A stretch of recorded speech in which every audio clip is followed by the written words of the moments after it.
السلام علیکم ورحمۃ اللہ وبرکاتہ۔ جو حضرات دور دور بیٹھے ہیں ان سے درخواست ہے کہ وہ قریب آئیں، مجھے بات کرنے میں بھی آسانی ہوگی اور آپ کو سمجھنے میں بھی آسانی ہوگی۔ اللہ آپ حضرات کو جزائے خیر عطا فرمائے۔ الحمد للہ وکفی وسلام علی عباده الذین اصطفى خصوصا علی افضلهم وخاتم النبیین محمد الامین وعلی آلہ وصحبہ اجمعین۔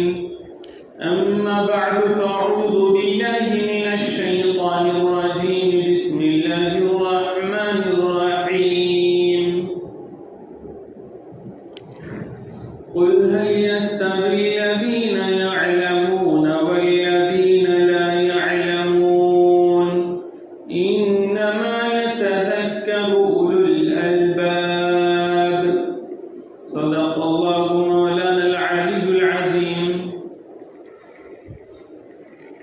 وقال النبي صلى الله عليه وسلم: طلب العلم فريضة على كل مسلم، أو كما قال عليه الصلاة والسلام۔ وصدق رسوله النبي الأمي الكريم، نحن على ذلك لمن الشاهدين والشاكرين، والحمد لله رب العالمين۔ اللهم صل على سيدنا محمد وعلى آل سيدنا محمد وأصحابه وأزواجه وبارك وسلم۔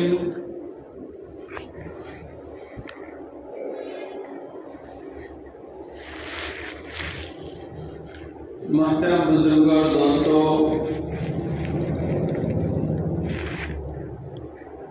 اس وقت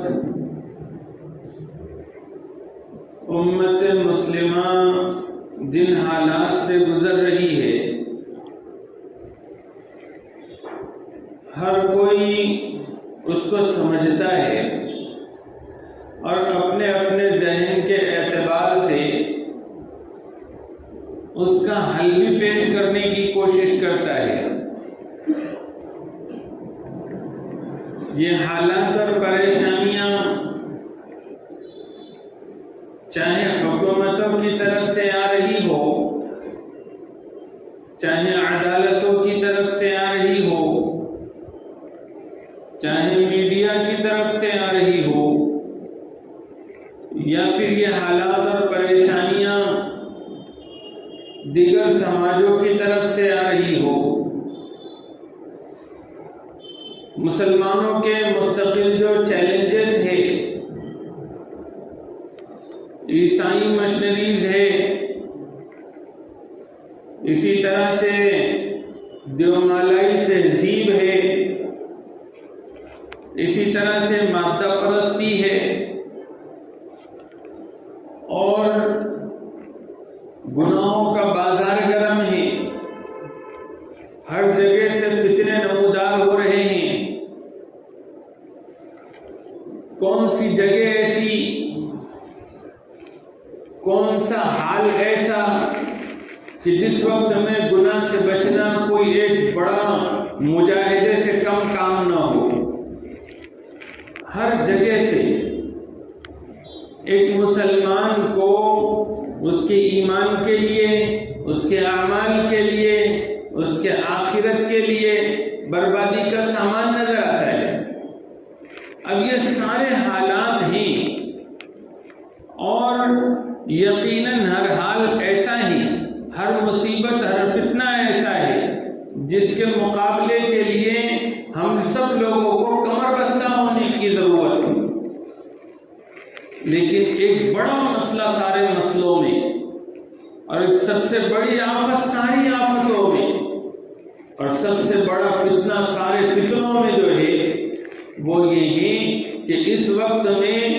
ذہنی، فکری، عملی ارتداد عام ہو چکا ہے۔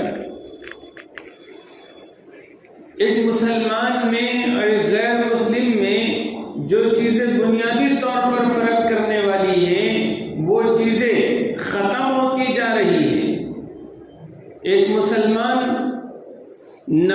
مسلمان ہوتا چلا جا رہا ہے اور اس کی عملی زندگی سے، اس کے فکر سے، اس کی نظر سے اور اس کے عقیدے اور ایمان کے لحاظ سے وہ دین اسلام سے دور ہوتا چلا جا رہا ہے، یہ ایک اس وقت کا سب سے بڑا مسئلہ اور سب سے بڑا فتنہ ہے۔ کیوں؟ اس لیے کیونکہ جتنی سارے حالات ہیں اور جتنی کچھ پریشانیاں ہیں، اگر آپ ان کا ایمانداری سے جائزہ لیں گے تو چاہے وہ داخلی ہو چاہے وہ خارجی ہو مصیبتیں، یعنی ہمارے اپنے انٹرنل پرابلم ہو یا پھر جو ہے تو باہر کے پرابلم ہو، سارے پرابلم کی اگر بنیاد اور جڑ نظر آئے گی تو وہ ایک ہی چیز نظر آئے گی کہ مسلمانوں کے اندر دین اسلام سے متعلق جہالت اور پھر مسلمانوں کا دین اسلام سے دور ہونا اور آخرت کو فراموش کر دینا اور دنیا کا بندہ بن کے اور اپنے عیش اور آرام کو آخرت کے مقابلے میں ترجیح دینا ہے۔ یعنی اس کے سامنے جب دین اور دنیا آئے تو اس وقت میں وہ دنیا کو ترجیح دیتا ہے اور آخرت کو فراموش کر دیتا ہے، یعنی کہ دین کو خیر بات کہہ دیتا ہے۔ آج ایک مسلمان کی جان، اس کا مال، اس کی عزت و آبرو، اسی طرح سے اس کا ایمان اور اس کے اخلاق، اس کا کردار، یہ ہر اعتبار سے خطرے میں نظر آ رہا ہے، بلکہ بہت کچھ لٹ چکا ہے اور آنے والے دنوں میں اور مزید خطرات بڑھے ہوئے ہیں۔ اور اس کی بنیادی اگر چیز دیکھیں گے تو یہی نظر آئے گی کہ جو کچھ بھی ہے وہ مسلمانوں کی اپنی غفلت، اپنی نادانی، اپنی ذمہ داریوں سے بھاگنا اور اپنے اسلامی احکامات پر عمل سے دوری، اپنے فکر اور نظر میں اور اپنے عمل اور اخلاق میں اسلام کو خیر بات کہہ دینا، یہ ایک بنیادی وجہ بنی ہوئی ہے جس کی وجہ سے اللہ کی مدد بھی رکی ہوئی ہے۔ اور ساتھ ساتھ مسلمان ہر محاذ پر جب وہ کوشش کرتا ہے اور جب وہ ہمت باندھتا ہے کہ اس فتنے کا، اس برائی کا، اس مصیبت کا، اس چیلنج کا مقابلہ کرنا ہے تو اس میں مسلم امہ یہ کمزور نظر آتی ہے، اور اس کی کمزوری کی بنیادی وجہ یہ ہے کہ ایک مسلمان سچا مسلمان باقی نہیں۔ ایک مسلمان اگر سچا مسلمان ہو، پکا مسلمان ہو، تو پھر اب اس کا لازمی نتیجہ یہ ہوگا کہ وہ حالات کے مقابلے کے لیے بھرپور صلاحیت رکھے گا، اور جب بھرپور اس کے پاس صلاحیت بھی ہوگی، مقدور بھر کوشش اس کے پاس ہوگی، تو پھر اللہ تعالیٰ کی طرف سے کھلی ہوئی مدد اس کو نظر آئے گی۔ آج اگر ہمیں یہ نظر آتا ہے کہ مسلمان کوششیں تو کر رہے ہیں لیکن کوششیں ایک تو صحیح سمت میں نہیں ہیں، اور اگر صحیح سمت میں بھی ہے تو جیسی کوشش ہونی چاہیے ویسی کوشش اور محنت نہیں ہے، اور پھر لازمی نتیجہ اس کا یہ ہے کہ اللہ کی مدد کا ہاتھ رکا ہوا ہے، اور جب اکھاڑا ہو اور جب میدان سجا ہوا ہو اور جب کشتی چل رہی ہو اور اس وقت میں دانستہ طور پر ایک پہلوان کمزوری دکھائے تو ظاہر سی بات ہے کہ دوسرا پہلوان اس پر چڑھ دوڑے گا۔ یہی کچھ حال آج ہمارے ساتھ ہو رہا ہے۔ ایک بنیادی چیز کہ ہر مسلمان ضرورت کے بقدر دین کا علم حاصل کرے اور اس کی ایسی تربیت ہو کہ جس تربیت کے نتیجے میں اس کو مسلمان ہونے کا احساس ہو، اس کے ساتھ ساتھ مسلمان ہونے کے ناطے اس کی جو ذمہ داریاں بنتی ہے ان ذمہ داریوں کا بھی اس کو احساس ہو، اور پھر اس کی ایسی فکری رہنمائی ہو اور اس کی ایسی عملی تربیت ہو کہ اس کے نتیجے میں وہ خاموش نہ بیٹھا رہے، وہ اپنے جان، مال، عزت، آبرو اور اپنے ایمان اور اعمال کی حفاظت کی خاطر اور اپنے گرد و پیش میں دیگر مسلمانوں کی جان، مال، عزت، آبرو کی خاطر میدان عمل میں نظر آئے اور اس کا تعلق مسجدوں سے ہو، مدرسوں سے ہو، اس کا تعلق خانقاہوں سے ہو، اس کا تعلق دعوت و تبلیغ سے ہو، اس کا تعلق غیر مسلموں میں دین اسلام کے پیش کرنے سے ہو، اس کا تعلق کاروبار میں اور ملازمتوں میں اور سرکاری عہدوں پر اور ہر جگہ سیاست میں وہ ایک اسلامی نمائندہ بن کر نظر آئے اور وہ اپنی ڈیوٹی پوری کر رہا ہو، ایسے مسلمانوں کی ایسی تربیت اور ایسی تعلیم اور ان کو ایسے سانچے میں ڈھالنا یہ اس وقت کی ایک سب سے بڑی ضرورت ہے۔ اور اس کے بغیر کہ ایک مسلمان ہی ڈھنگ کا نہ ہو، اگر مسلمان ہی عقیدے اور سوچ کے لحاظ سے غیر اسلامی چیزوں کو اپنے دماغ میں بسایا ہوا ہو، اس کا عقیدہ اور ایمان اتنا میلا ہو چکا ہو کہ اس میں خود شرک گھس گیا ہو، کفر گھس گیا ہو، خدا پر سے اعتماد اس کا ہٹ گیا ہو، اور پھر دنیا پرستی اس کے دل دماغ میں بیٹھ گئی ہو، یا پھر دوسری قوموں کی جو نقالی ہے وہ اس کے رگ و ریشے میں اتر گئی ہو، اور اس کے لیے آئیڈیل اور نمونہ سرکار دو عالم صلی اللہ علیہ وسلم کی بجائے اس کے لیے نمونہ اور آئیڈیل دوسری شخصیتیں ہو جائیں، دوسری قومیں ہو جائیں، اسے مسلمانوں کے طور طریقے اور ان کے پاکیزہ روایات پسند نہ آئیں، اس کو یہودیوں کے اور ہنود کے اور یہود کے اور آوارہ قسم کے لادین لوگوں کے طریقے اس کو پسند آنے لگے، تو بتاؤ پھر کیا مستقبل ہوگا ہمارا؟ اور لازمی چیز یہ ہے کہ ہر زمانہ جیسے اب یہ پریزنٹ ہے، یہ جو حال ہے، تو یہ حال آنے والے مستقبل کو تیار کرے گا۔ جیسے ہمارا پاسٹ تھا، ہمارے پاسٹ نے آج پریزنٹ کو پیش کیا ہے، اور ہمارا یہ پریزنٹ آنے والے زمانے میں فیوچر طے کرے گا کہ ہمارا فیوچر کیا ہوگا۔ ہم سے پہلے جو ہمارے بڑے تھے ان لوگوں کی کچھ کوششیں تھی، ان کو کچھ مقابلے ہیں، ان کو کچھ چیلنجز تھے، اس وقت میں انہوں نے اپنی لائف میں اور اپنے عملی زندگی میں انفرادی اور اجتماعی طور پر اپنی ذمہ داریوں کو جس حد تک پورا کیا اس کا آج کا سماج اثر دیکھ رہا ہے، اور جو کچھ کوتاہیاں ان سے ہوئی ہے اس کوتاہیوں کا عذاب بھی آج کا یہ سماج بھگت رہا ہے۔ ایسا سمجھیے کہ ہر دور آنے والے دور کو تیار کرتا ہے۔ تو آج میں اور آپ ہیں، اس وقت میں ہمارے اپنے ملک کے مسلمان، عالم کے مسلمان اگر اپنی ذمہ داریوں کو ایماندارانہ طور پر نبھائے جو ان کی ڈیوٹی بنتی ہے، تو اگر وہ ایمانداری کے ساتھ حالات کا صحیح سمت میں آ کر مقابلہ کرے، صحیح بیماریوں کو پکڑے اور اس کے علاج کی کوشش شروع کر دے، تو آنے والا وقت آج کے وقت سے بہتر وقت ہوگا۔ اور اگر آج کمیاں اور کوتاہیاں رہیں گی تو آنے والا وقت ایسا ہوگا کہ آج جتنے ہم مسلمان ہیں آنے والے لوگ اتنے بھی مسلمان باقی نہیں رہیں گے۔ آنے والے وقت میں ہماری اگر ابھی غفلت اور سستی رہی اور ہم کچھ کرنے کے موڈ میں نہ آئے، کیونکہ سب معاملہ تو موڈ پر چل رہا ہے، ذمہ داری کا احساس کر کے کوئی کچھ نہیں کر رہا ہے، بس موڈ بن گیا تو کام کر لیا، اور موڈ نہیں ہے تو پھر کام چھوٹ گیا۔ تو اب اگر ہم ایکٹیو موڈ میں نہ آئیں اور پھر کام نہ کریں تو نتیجہ اس کا لازمی یہ ہوگا کہ آنے والے وقت کے مسلمان ہم سے اچھے نہیں ہو سکتے، اور ہم سے پہلے والوں سے اچھے نہیں ہیں۔ اور کیوں؟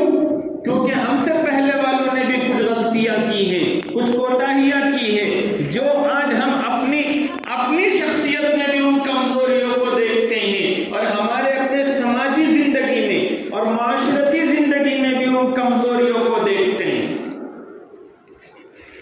آج سے پہلے جتنے نمازی ہوا کرتے تھے فیصد کے لحاظ سے، آج کیا اتنے نمازی ہیں؟ آج سے پہلے جتنا تعلق اور جتنی محبت اور جتنی عظمت پہلے کے مسلمانوں میں اللہ کے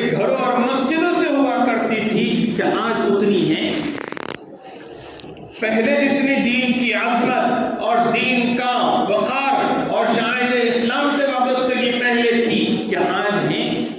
یہ وہ سوالات ہیں جو ہمارے دینی رخ کو متعین کرتے ہیں کہ ہم کس طرف جا رہے ہیں۔ اس وقت میں اگر صحیح حالات کا تجزیہ لیا جائے کہ ہم اپنے انفرادی اور اجتماعی مسائل سے جو جوجھ رہے ہیں اور اس میں ہر قدم پر ناکامی دیکھ رہے ہیں، وہ اس وجہ سے نہیں ہے کہ ہمارے بدخواہ اور اس ملک کو توڑنے والے یا پھر دنیا میں امن اور شانتی کو ختم کرنے والے اور اسلام اور مسلمانوں کو بے جان نشانہ بنانے والے کچھ طاقتور ہو گئے ہیں یا وہ کچھ پاورفل ہو گئے ہیں یا پھر ان کے ساتھ کچھ غیبی مدد آ گئی ہو یا وہ حق پر ہو، یہ اس وجہ سے نہیں ہے آج ہماری یہ درگت اور یہ ذلت اور رسوائی، یہ تو اصل میں ہماری اپنی کمزوری کی وجہ سے، ہماری اپنی کمزوری۔ ایک پوری مسجد کھچا کھچ بھری ہوئی ہو اور اس پوری مسجد میں اعلان کیا جائے کہ صاحب ایک مسلمان کے لیے جتنی چیزوں پر ایمان رکھنا ضروری ہے، کون کون یہاں پر وہ ہے جو وہ ساری چیزیں ایک نشست میں سنا دے یا پھر اس میں سے جو بنیادی اور ضروری چیزیں ہیں وہ بتلا دے کہ یہ چیزیں اگر دل سے مانی جائے تو مسلمان رہتے ہیں، ورنہ پھر مسلمان نہیں رہتے۔ تو بمشکل ایک دو الا ماشاء اللہ کوئی کھڑے ہو اور یہ بتائیں، ورنہ تو ایمان ہی نہیں معلوم لوگوں کو کہ ایمان کس چڑیا کا نام ہے۔ پھر ارکان اسلام لے لیجئے، عقائد کا یہ حال، جو ایک آدمی کو مسلمان باقی رکھے، ایک خاتون کو مسلمان باقی رکھے، تو وہ عقائد ہی میں گڑبڑ ہے۔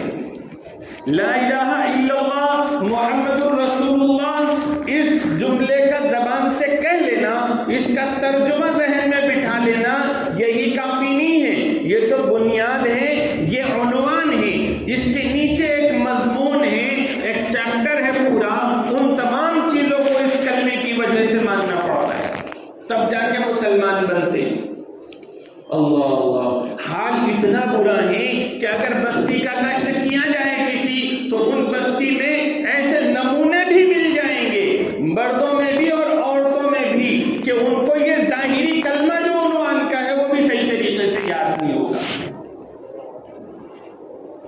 ہم کس طرح سے توقع کر سکتے ہیں بہتر مستقبل کی، آنے والے وقت میں غلبے کی، یا امن اور سکون کی زندگی جینے کی، یا اپنے اور اپنے نسلوں کی ایمان کی حفاظت کی؟ ارکان اسلام کو لے لیجیے، نماز ہے، طہارت ہے، پاکی ناپاکی ہے، گریجویٹ بن رہے ہیں لیکن وضو کے مسائل نہیں معلوم، غسل کے مسائل نہیں معلوم، نماز صحیح طریقے سے پڑھنا نہیں معلوم۔ یہ نماز تو بنیادی ارکان میں سے ہے اسلام کی۔ پھر جب نماز کی یہ حالت ہے تو اب بتاؤ پھر روزے کی کیا حالت ہوگی، زکوٰۃ کی کیا حالت ہوگی، اور پھر حج جیسے فریضے کی کیا حالت ہوگی۔ اس کے علاوہ اخلاق ہے، کردار ہے، جو ایک مسلمان کو اللہ سے اور اس کے رسول سے جو محبت ہوتی ہے، اس محبت کے نتیجے میں وہ جو رسول کی کاپی بنتا ہے یا پھر حضور صلی اللہ علیہ وسلم کی نقل اتارتا ہے اپنے کردار میں بھی اور اپنے وضاقتہ میں بھی، یعنی اپنے ظاہری رکھ رکھاؤ میں بھی، تو پھر وہ ایک بہترین اخلاق کا پیکر بنتا ہے۔ اسی وجہ سے حضور صلی اللہ علیہ وسلم نے فرمایا کہ اپنی اولاد کی 3 قسموں پر اور 3 طریقے سے تم تربیت کرو۔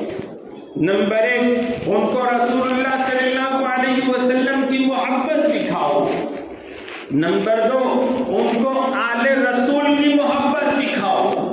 اور نمبر 3، ان کو قرآن کریم کی تلاوت سکھاؤ۔ یہ کام اگر کرو گے تو یہ ایک بیج ڈالنے جیسی چیز ہوگی اور پھر ساری فصل اسی بیج کے نتیجے میں وجود میں آئے گی۔ یہ جو بچپن کی تعلیم ہوتی ہے،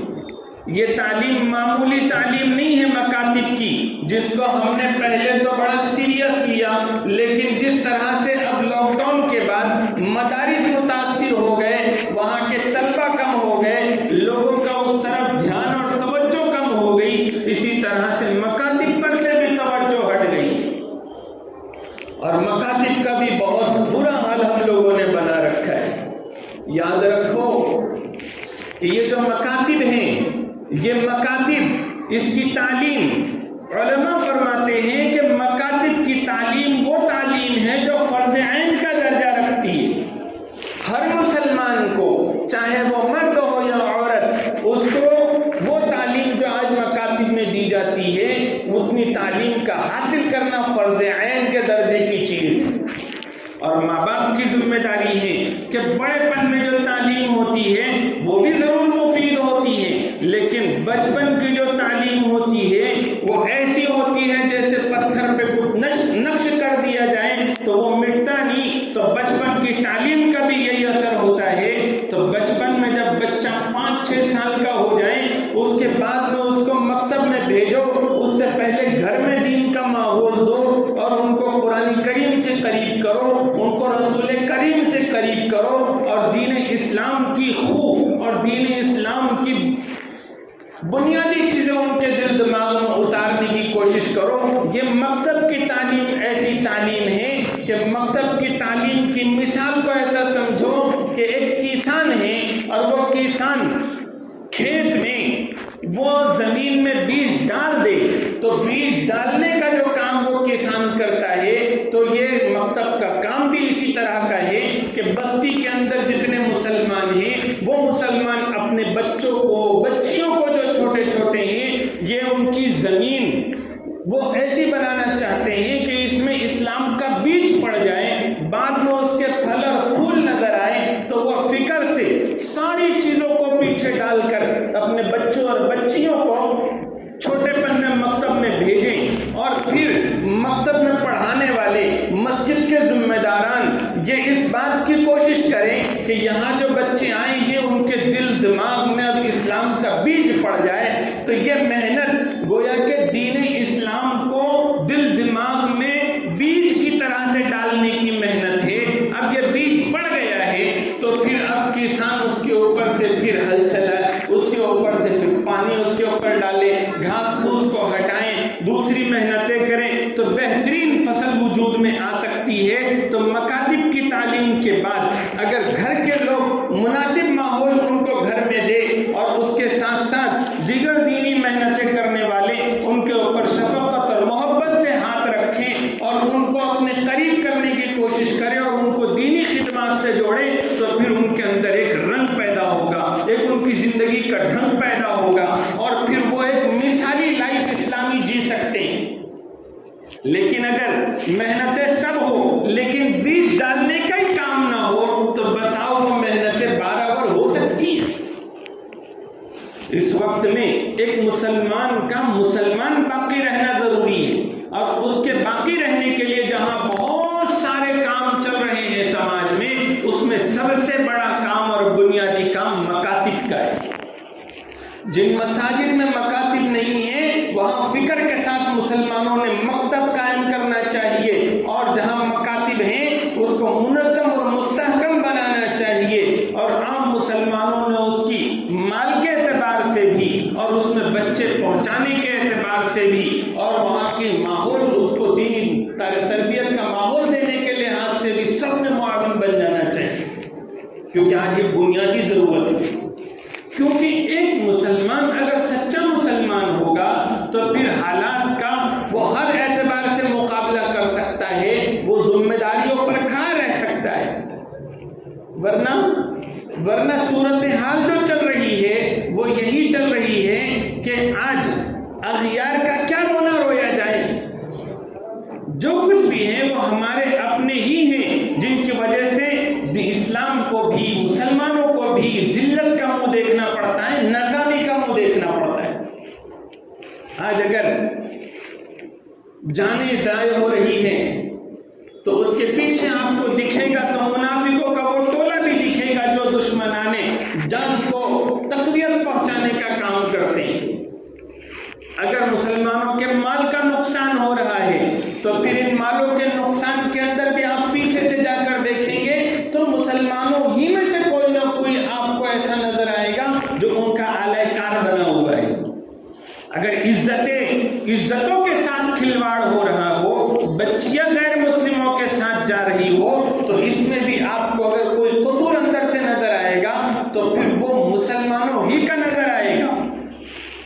یہاں تک کہ ایک باپ نظر آئے گا، ایک ماں مجرم نظر آئے گی، اور ایک علاقے کے لوگ نظر آئیں گے، ایک ماحول دینے والے ادارے نظر آئیں گے جو ان کے لیے راستے فراہم کر رہے ہیں، وہ بھی مجرم سمجھے جائیں گے۔ ایمان کا مسئلہ ہو، اعمال کا مسئلہ ہو، مساجد کا مسئلہ ہو، مدارس کا مسئلہ ہو، مسلمانوں کے اس ملک میں بقا کا مسئلہ ہو، ان کے تحفظ کا مسئلہ ہو، ان کے حقوق کے تحفظ کا مسئلہ ہو، تو ہر جگہ آپ کو کمزوریاں ہمارے اپنے اندر سے نظر آئی، پتہ نہیں کب یہ سمجھی۔ ایک کہانی جو بچپن میں سنی تھی، بڑی کام کی کہانی۔ ایک آدمی آیا، اس میں ایک جنگل تھا،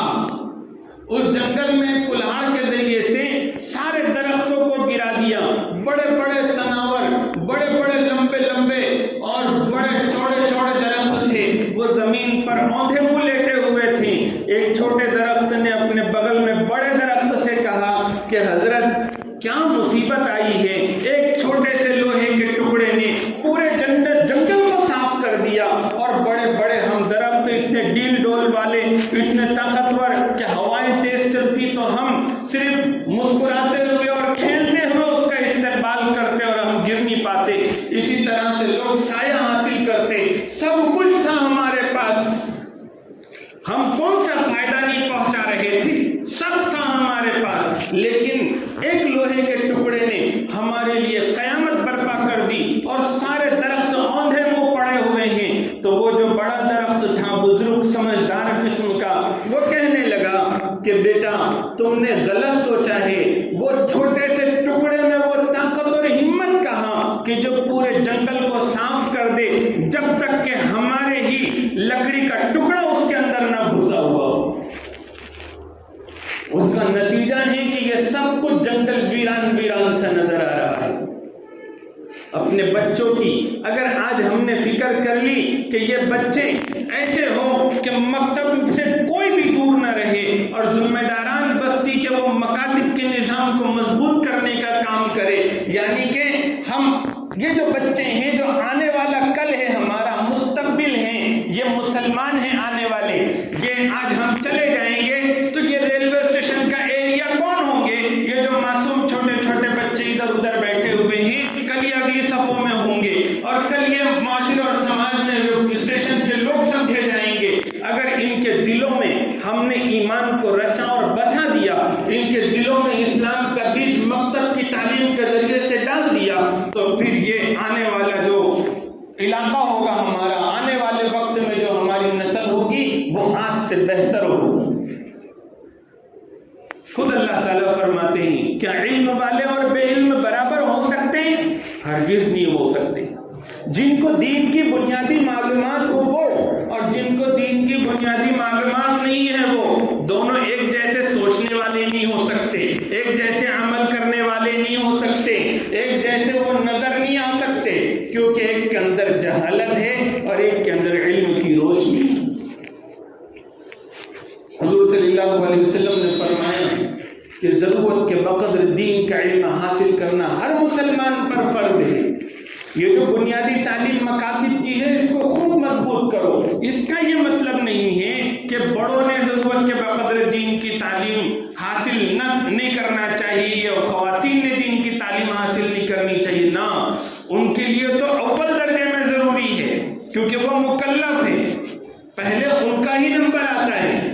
لیکن مصروفیت کی وجہ سے اگر یہ بڑے حضرات مستقل طور پر نہ پڑھ سکتے ہو تو کم سے کم وہ جمعہ کے بیانات سننے کا معمول بنائیں، کہیں درس قرآن درس حدیث ہو تو اس کے ذریعے سے دین کا علم حاصل کرنے کی کوشش کرے، اجتماعات میں شرکت کر کے، علماء کے بیانات میں شرکت کر کے دین کا علم حاصل کرے، یا دینی کتابیں ضرورت کے بقدر علم والی وہ اپنے گھروں میں لائیں، اس کو پڑھیں، اس کو سمجھیں، علماء سے بار بار مسائل کا علم حاصل کریں۔ اس طرح سے کچھ نہ کچھ درجے میں تو ہمارے پاس بھی ضرورت کے بقدر علم ہوگا، جس سے ہم فریضہ ادا کر سکیں گے اور ہم اپنے عمل کو درست کر سکیں گے۔ لیکن یہ جو چھوٹے چھوٹے بچے ان کے پاس وقت بھی ہے، اور یہ بچپن کی تعلیم یہ بنیادی تعلیم کہلائی جاتی ہے، یہ عمر ہی ایسی ہے کہ اس عمر میں جو کچھ دے دیا جائے گا وہ دل دماغ میں ایسی نقش ہو جائے گی چیزیں کہ موت تک باقی رہے گی۔ اللہ تعالیٰ مجھے اور آپ کو کہنے سننے سے زیادہ سمجھنے کی اور پھر عمل کرنے کی توفیق عطا فرمائے۔ وآخر دعوانا الحمد للہ رب العالمین۔